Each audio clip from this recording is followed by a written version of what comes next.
whether the evidence showed the required resulting substantial risk of injury. So it talks about how the state did have to put on and make a showing that there was a risk. And then at the bottom of the paragraph, it talks about how the officer testified that the defendant's actions created a risk to himself. The court, in this case earlier, talks about what those risks were.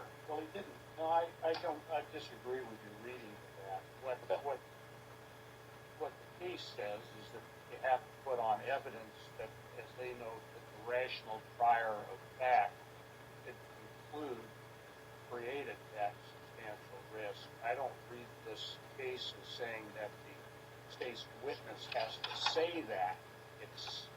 That's a conclusion.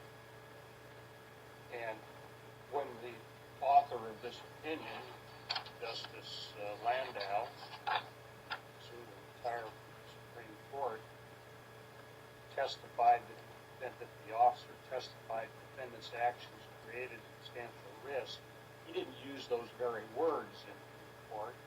He described what the defendant did. I can't imagine that the trial court said that the defendant, while handcuffed, jerked out of his grasp and exposed himself to physical harm. I would say, Judge, the court did put quotation marks on page 2 on how the officer described that risk of injury, and quoted an entire section of the officer simply testifying about the concerns that could happen. And I think the court found that relevant. Objection sustained. Thank you, Your Honor.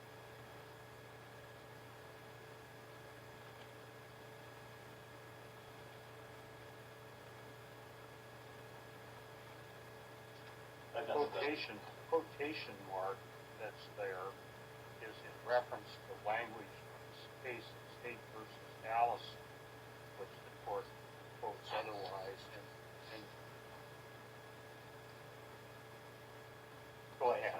Objection sustained. Right, I understand. I won't press it further. I have nothing for that. Cross-examine. Thank you, Your Honor. Deputy Toops, I believe you testified that when the video, Exhibit 6, was played, that you were beside Deputy Kuehl at the front door during that transaction. I was near him. I wasn't standing side by side with him. And were you near enough to hear everything that was being said? I heard enough that my understanding was there was this dispute about the cost of the repair. Right. I clearly heard him tell her that she was under arrest. Who transported her to the jail? Deputy Kuehl did. On the tape, there is a voice that says, "I'm not going to deal with you. You're under arrest." Was that your voice or Deputy Kuehl? Deputy Kuehl. Immediately preceding that is a conversation about the hot water heater and the bill only, correct? Prior to that statement, is Yes. that correct? Right. So there was a discussion that Deputy Kuehl was having with Ms. Tran. Yes. That happened prior to The statement about putting her under arrest, right? correct. There was nothing discussed in your presence between Deputy Kuehl and Ms. Tran immediately prior to her being arrested about an accusation that she had touched or contacted Mr. Blackie, was there? I don't remember that. No, I don't remember that. Okay. So it appears on the tape that he's arresting her because he can't solve the problem over the money in the hot water heater, correct? Well, I would ask that you ask Deputy Kuehl what his thought process was when he made the decision to arrest her. All right. Well, let me just clarify that further. You didn't hear him say anything about a harassment charge at that point, did you? But let me clarify. Are we talking about Deputy Kuehl making that Deputy statement? Kuehl at the front door right before he arrests her. He didn't say anything to her about arresting her for harassment, did he? No. Thank you. That's all I have. Thank you. Thank you. You can step down. Thank you, Your Honor.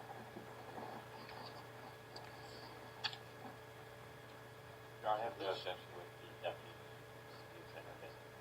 Any reason that Deputy Toops should not I be don't excused?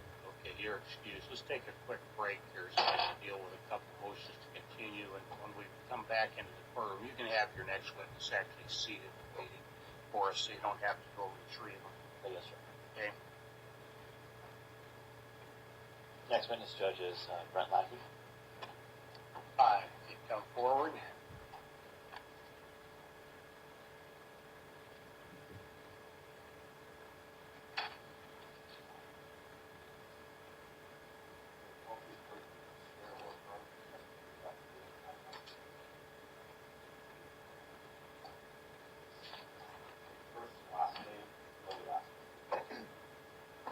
My name is Brent Lackey, and last name is Lackey. Thank you. Good morning, Mr. Lackey. Morning. Where do you currently work? A company called Stan, the Hot Water Man. And what are your duties there? I'm a repair technician, servicing water heaters. I used to replace, but as I'm aging, I just do service work now for them. And how long have you worked there? Since 1974. And were you called out on December 23rd, 2015? Actually, a call came in a day before, and it was scheduled for December 23rd to make the repair. And what was the purpose of the visit to the defendant's home? They had no hot water. And was that the first time you've been there? Yes, sir. And when you got to the home, what did you do? I went ahead and ignited or relit the water heater, and it lit right up. Well, let's just back up. Did you approach the door? Yes, I was let in. I approached the front door, and then I went around and went through the garage door, the large door, into the garage where the water heater was at. And did you initially have a conversation with Ms. Tran? No, she had asked the office how much it would cost to have us come out to work on the water heater. They told her the service call would be $99. So she didn't ask me any more than that, except to show me the water heater so I could get started on taking care of it. So you took a look at the water heater, and what was in need of repair? Well, it lit right up. And so I told her, I was able to light it. And she said, we've been lighting it on and off for quite some time. Please repair it. There's something wrong with it. So sometimes I get on a job and it just needs to be lit. And so I'm not going to try and sell someone something they don't need. In this case, there's a component on the water heater that had failed, and it needed to be replaced in order to allow the water heater to work consistently so they didn't have to continue to light it all the time.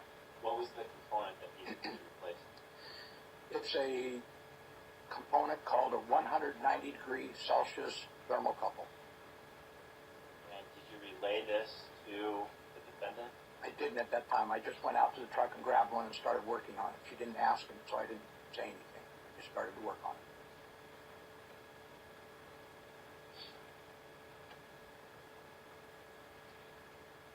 And about how long did it take to repair it? 15 to 20 minutes.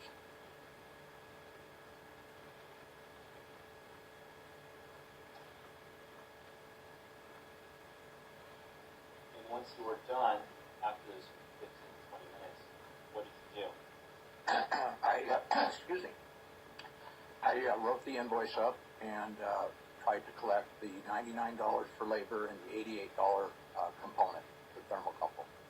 Standard thermocouples are about $15, but this is a specific thermocouple that this water heater company makes. There's no aftermarket product.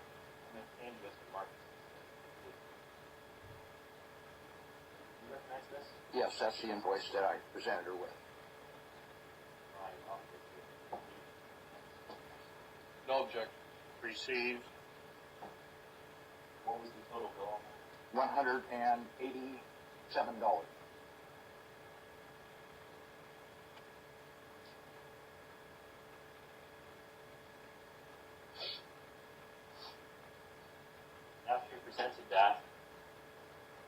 did the defendant respond?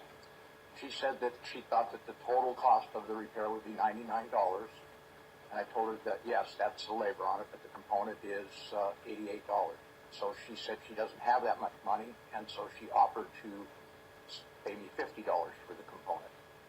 And I explained I'm not in a position that I can negotiate the price on it. Is that a common business practice for your company to do that? No, no. If I were to come back with less money than what's on my price list, it would come out of my pay. And how did the defendant respond to that? She said she had the same job done for her father had the same job done, and it cost him $169. How about she pay me $169 instead of the $187?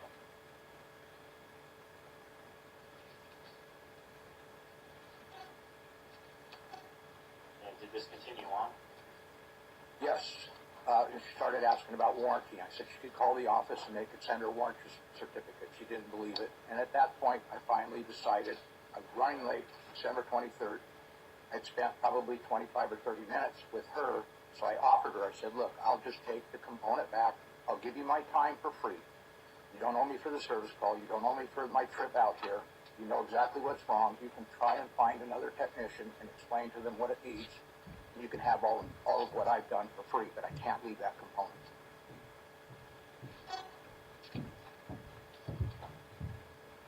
And how did she respond to this?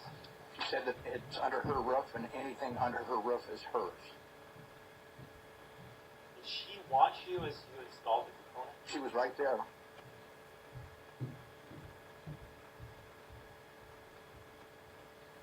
And after she told you that anything under her roof is hers, what did you do?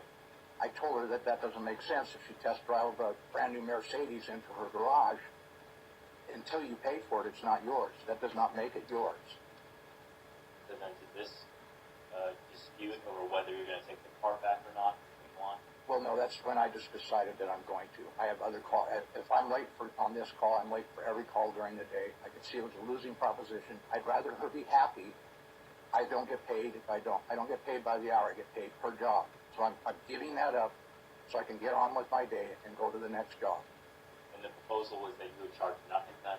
Positively not a penny. I told her everything was free. I just need to take the part back so I didn't have to pay for it. Part would cost more money for my pay than what I'd make at the job. Then what did you do next? I bent down to start to disconnect the 190-degree thermocouple. Where was she standing when you went down to do When that? she walked, she was fairly close, and I felt a pressure on my left side, and she reached over and grabbed a hold of my right hand. Well, let's go back. You said you felt pressure on your left side. This is, I wouldn't say it was a slug, it was just a push to get me around, so she'd get her hand on my hand to try and grab that wrench. She had a hold of me and was digging her fingernails into my hand, trying to get that wrench out of my hand. Sorry. I'm sorry. Slow down a bit. I made this. I'm sorry. Could you just repeat that again? She pushed my left shoulder. I was squatted down. That turned me slightly. She grabbed a hold of my right hand, which I had a 3/8 by 7/16 end wrench in my hand. Holding onto it, yelling, "Don't break my machine. You're breaking my machine." She grabbed your wrist, No, back of my hand. The wrench was in my hand, between my thumb and my two fingers, your right hand. my right hand. So she was making a grab for the wrench or to my hand to pull me back away from the water heater, and in doing so, scratched me, and I stood up, and I said, "This has gone too far. Obviously, I can't retaliate, can't put my hands on her." I'm going to show you exhibit number 3. In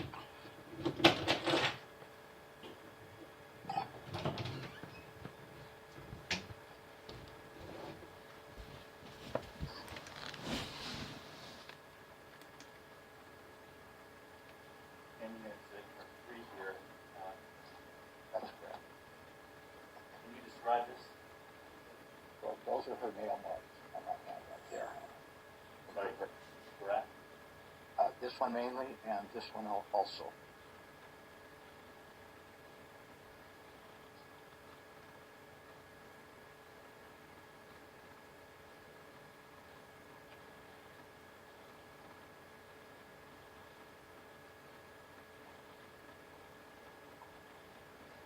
And after she grabbed your hand, how did you respond? I just stood up and said, "This has gone on too far. You assaulted me. I'm going to call 911. Did you do that? I did. And did anything else of note happen between the phone call and when the deputies arrived? She just screamed at me to go ahead and call 911, and I decided, when I was on the line with the operator, she could hear her screaming, so she asked me to go outside and get in my truck. So I did. Did you smell any gas odor? There was no gas odor. And no, I'm sorry, I did not smell it.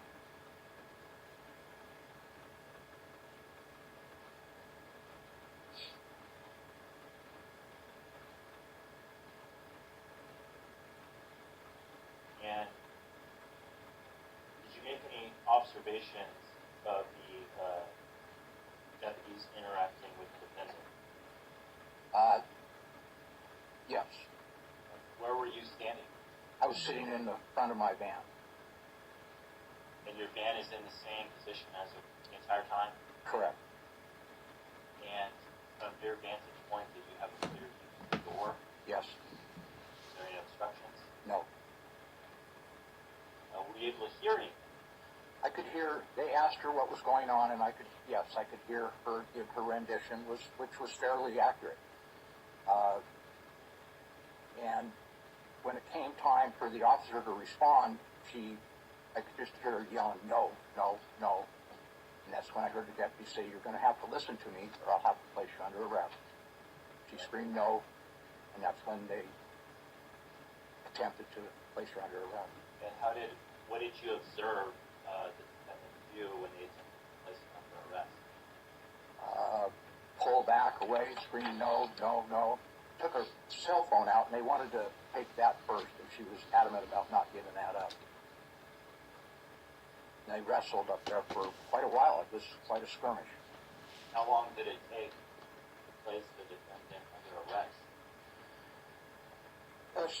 60 seconds is probably a long time. Somewhere between 30 and 60 seconds.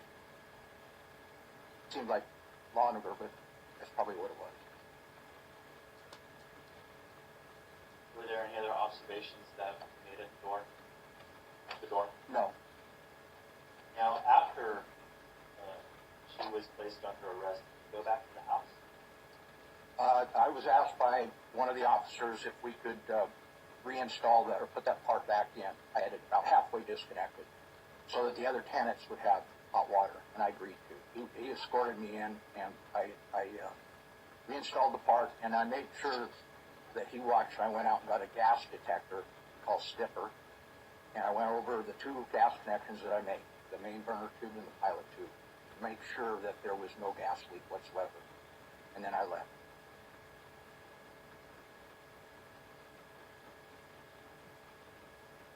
So when you say reinstalled the part, was that completing this job to be performed? I had, before I presented the bill, it was completely installed. When I decided it was time to leave, I had two parts of it disconnected, the thermocouple and the pilot tube, when she tried to stop, or did stop me. When you left, had you completed the job Yes. for $188? Yeah. $188.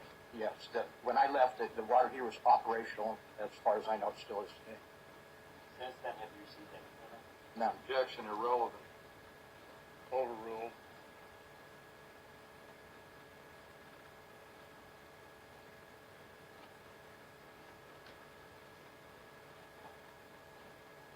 Payment, Cross-examine, Mr. Green.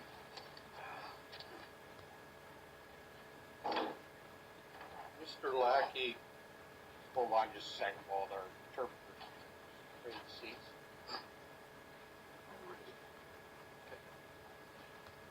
Mr. Lackey, as I understand your description, your company advertises a $99 service call?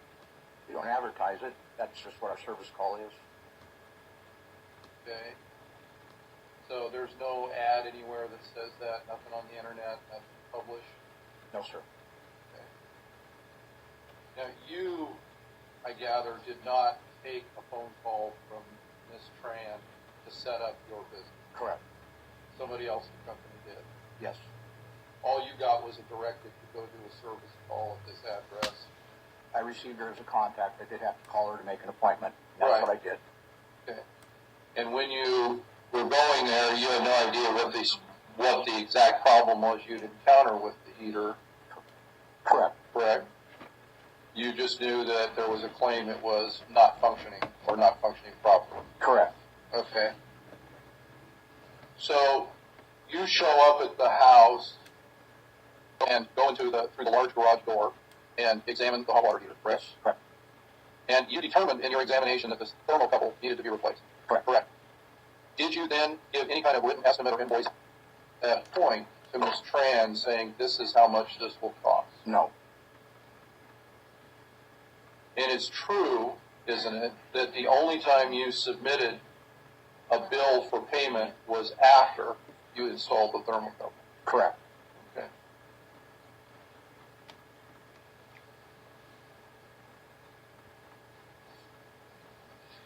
Now, you described in some detail a few moments ago about some sort of negotiating on the price with Ms. Tran. You remember doing that?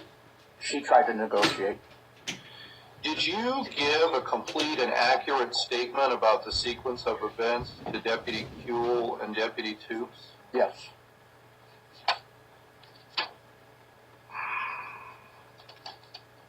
Are you sure that you told Deputy Toops about the discussion you had with Ms. Tran about the varying prices?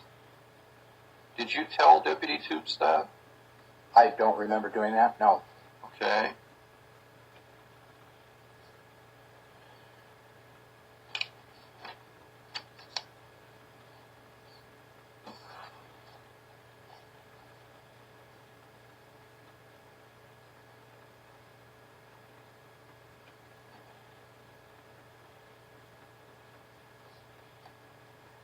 How many times were you interviewed by a deputy that day? Twice. Was the first interview with you before the deputies approached the front door or after? Before. Okay. Before they approached the front door, are you sure that you told the deputies about your hand being grabbed? Yes.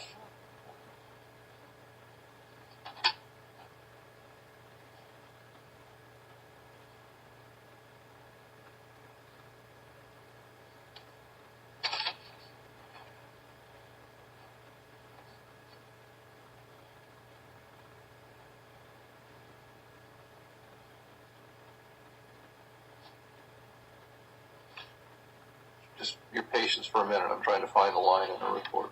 Certainly.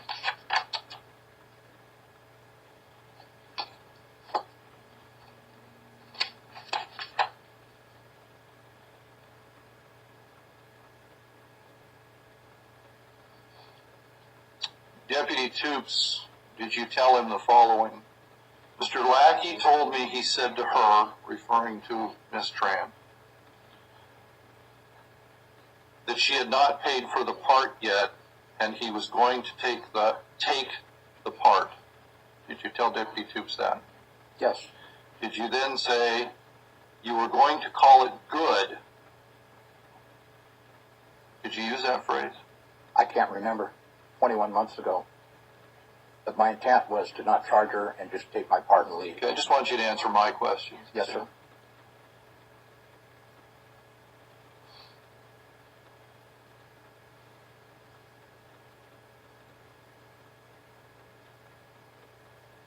What I'm trying to figure out is from your earlier testimony and what I see in the report, was it your thought at some point to just relinquish the cost of the service call, but to remove the parts so you didn't have to pay for it? Yes. Did you have any difficulty at all communicating with Ms. Tran? None. No. At any point did she yell or raise her voice to you? Yes. When did that start? in a negotiation, not wanting to pay the entire amount on the bill.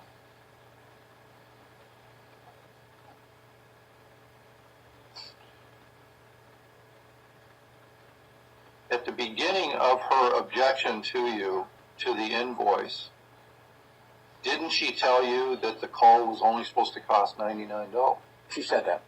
Okay. And she told you that she would pay that. I don't know. I don't mean I don't know. I don't. That did not happen. She never offered to pay the $99 only. Well, her objection was to anything over the 99, correct? She offered more money, or less money than what for the part than what it was. After you presented an invoice that exceeded the $99 service call, Correct.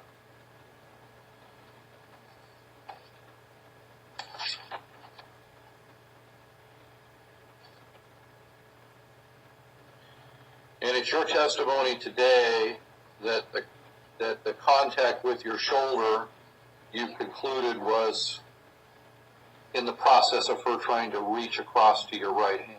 Yes. Okay. And your conclusion was she was trying to grab the wrench to keep you from removing the part. Correct. Okay.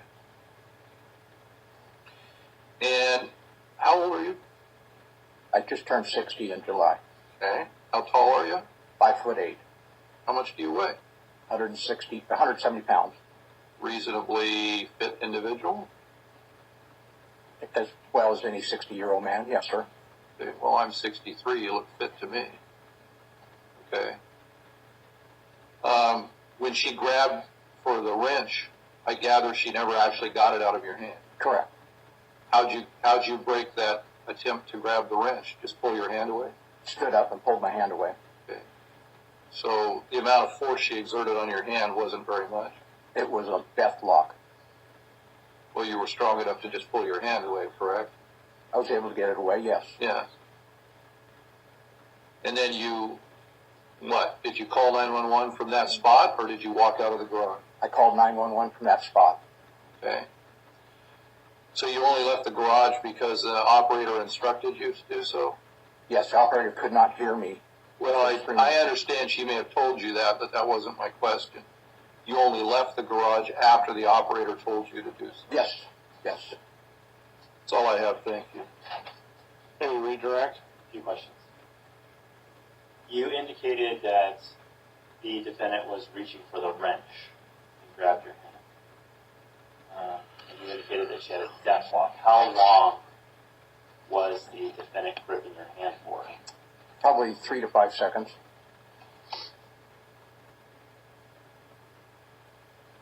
Nothing further. Thank you. You can step down. Thank you. Call your next witness. Next witness is Deputy Kuehl. He's the hallway judge. Please ask him to join us.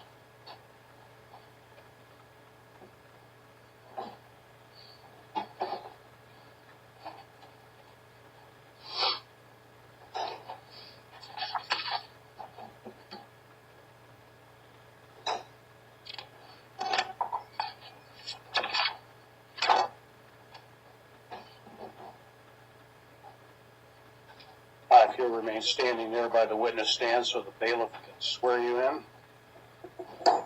I'll see the first read. You swear will from testimony about the gift. I don't know. I just succeed to first name, last name, and play last name. Darren Kuehl, Kuehl. Go ahead. Good morning, Deputy. Could you just briefly describe your training experience to the judge?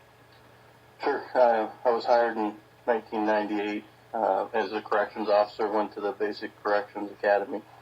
From there in 2006, I transferred to the Patrol Division, went down to the Basic Police Academy, and since then I've had an ongoing educational training. Thank you. What were your duties on December 23rd, 2015? I was assigned to the city of Happy Valley as a patrol officer. Did you respond to a call that morning?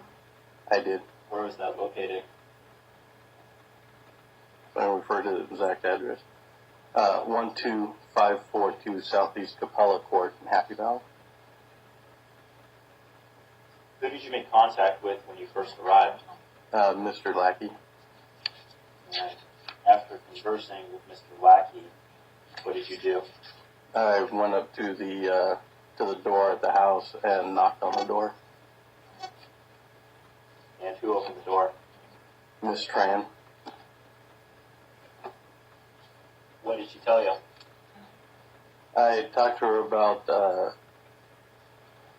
what was going on with the issues. She told me that that gentleman there working on the water heater was charging more than what was initially stated on the phone, and that she also was smelling gas and that he had done no work. Did you smell any gas? No, I did not. After conversing with her, did you make an arrest decision? I did. For what charges? I decided to arrest for theft of services and harassment. And was the harassment based on the conversations that you had had with Mr. Lackey? Yes, sir. And we've already watched the video, so I just wanted to just clarify some questions from that. After you made that decision, did you relay that to the defendant? I did. And how did the defendant respond? She was agitated and had told me no when I asked her if she was going to allow me to talk. What did you do? I told her she was under arrest. And how did she respond? She refused to comply with commands. When you say refused to comply, verbally refused? I had asked her to turn around. She did not physically turn around to place her hands behind her back. So what did you do in response to that? I reached up and grabbed her left arm to take control of her. Were you able to take control?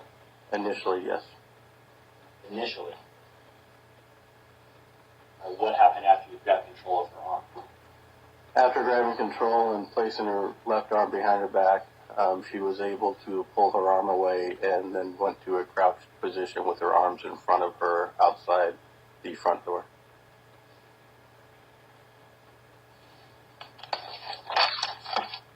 I'm sorry, I'm a little confused on this. She pulled her arms away and had them in front of her? So initially I had gotten her left arm behind her back, and when I was trying to get ready to place handcuffs on her, she was able to pull her left arm out from my grasp, put her arms down in front of her, and then crouch down in the corner. Where was she crouched down? Just outside the front door to the left. Did this create any concerns or any possible injuries to her? Yes, it did. What types of injuries were possible at this point based on her actions? Based on our actions to take her into custody, for using force to be able to move her arms out could cause potential injury to an arm. Also, if you get that out, then she has no control and could possibly fall down, get scrapes, bruises from the cement. Trying to keep those away. And did you take that into consideration? Yes. And how did you then respond when she's crouched on the ground? Just by continuing to give her commands and work slowly at getting her arms behind her back to where we could eventually get handcuffs on her.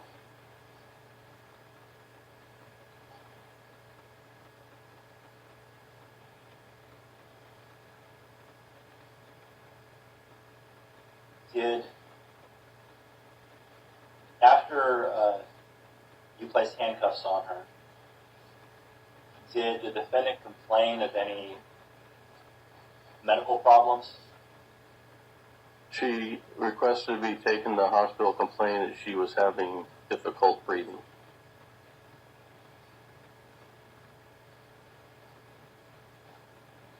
medical personnel dispatched? Yes, they were. And did you observe, strike that. Did you make any observations of the defendant cooperating with the medical personnel? No, I did not. Did you ask her if she would cooperate with them? Not specifically, no.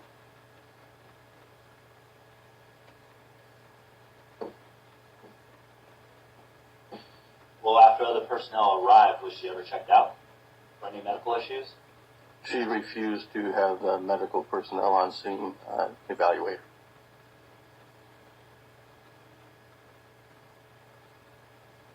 And what happened after that refusal? The fire department that was on scene ended up leaving. Did you observe any physical injuries on the defendant? No, I did not. Was she ever taken to the ground by the use of force of yourself or Deputy Tubes? No, sir.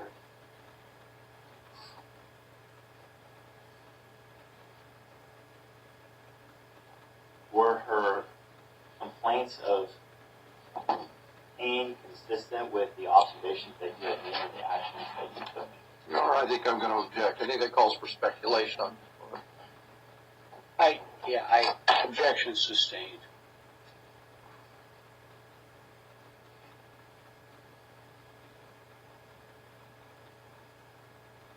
Did you observe any other need for medical personnel to be present or take a look at the defendant? No, sir. After placing, after fire personnel left, what happened? Sergeant and I assisted Miss Tran in the back of my patrol vehicle, and then she was transported to jail. Was there any incidents at the jail? No, sir.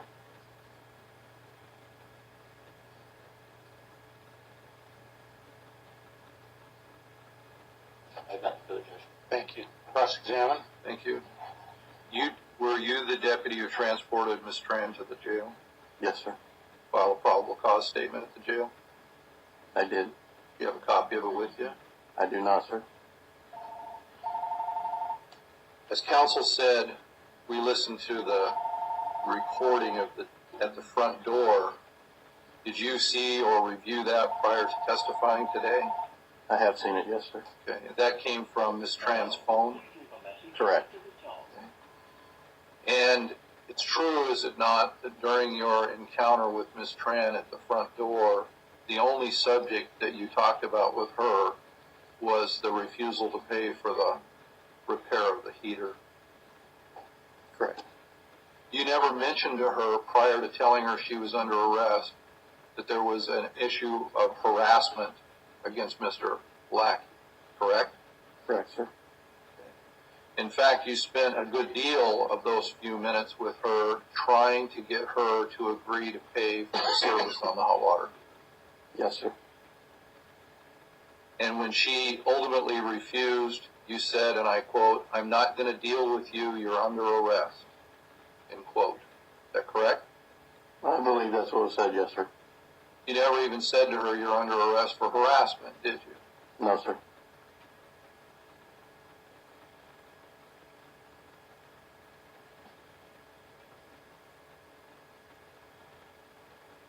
So at that point, you were conveying to Ms. Tran that she was under arrest for the bill issue. That was it, correct? Correct. And can you tell me, has there been some policy initiated by the sheriff's office that you're supposed to involve yourself in contractual disputes and or arrest people if they refuse to pay bills? Is that your job? On a criminal aspect, yes. Even in civil disputes over a hot water repair, you're supposed to be free to arrest somebody if they refuse to pay? Objection, Your Honor, Assistant Powers. Take the question, the form of the question is argumentative. I think that's an issue you'll take up with the court at the appropriate time. Thank you, Your Honor. Did you have any trouble communicating with Ms. Tran at all? No, sir. Even when she was yelling, did you understand everything she said? Not 100% everything, no, sir. And your testimony today is that she pulled her left arm from you, correct? Correct. And then crouched down and put her hands in front of her. Yes. Was this the first time that you had ever seen Ms. Tran? Yes, sir.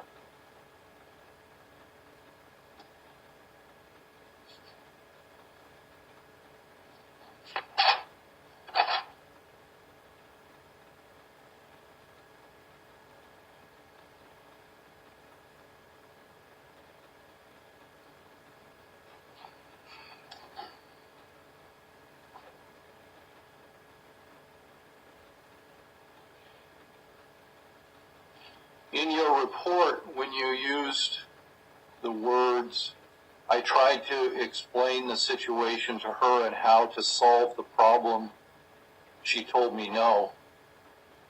That line refers to the hot water heater issue, correct? Correct.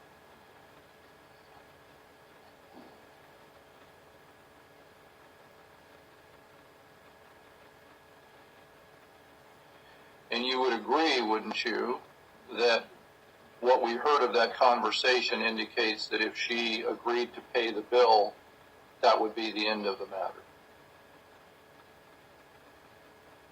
On the hot water heater, yes. But you never told her about any other issue. No, sir.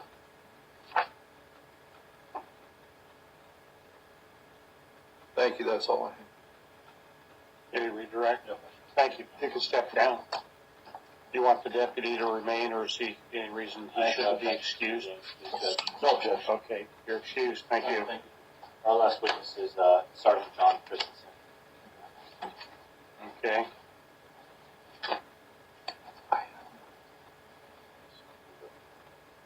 Okay. Just wanted to make sure. I just wanted to make sure. Yeah.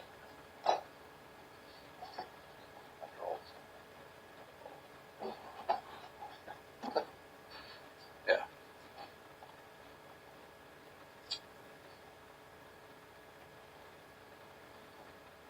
I told the deputy to grab him. Yeah, he's probably got him coming. All right, come on up, and before you have a seat, wait for the bailiff to swear you in.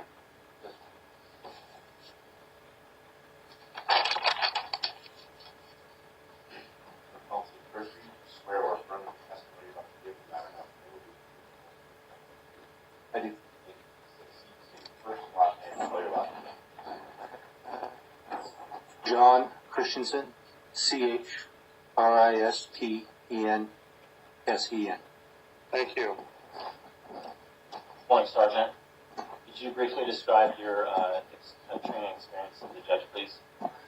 I currently work for the Clackamas County Sheriff's Office since 1999. Started as a reserve in 99. Got hired in 2000 at the jail. Worked there for 2 years. Was a training coordinator there and at patrol. Transferred to patrol in 2005.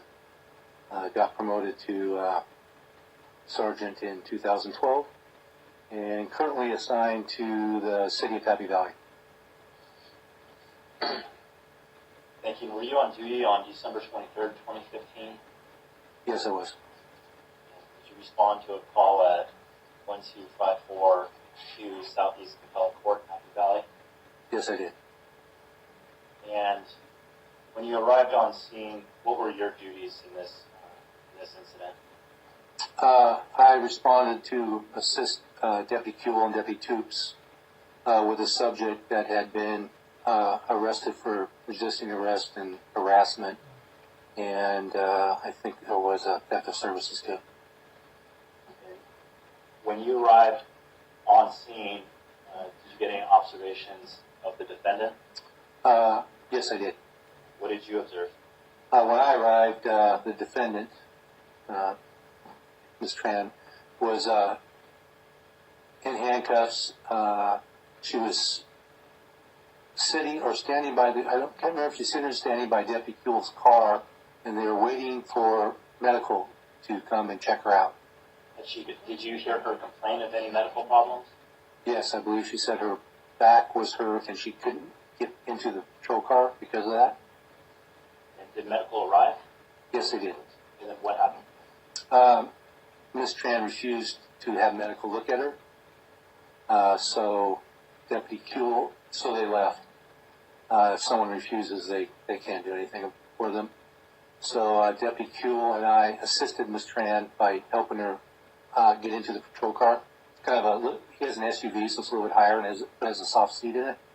And we assisted her by getting in after convincing her that she needed to get into the car.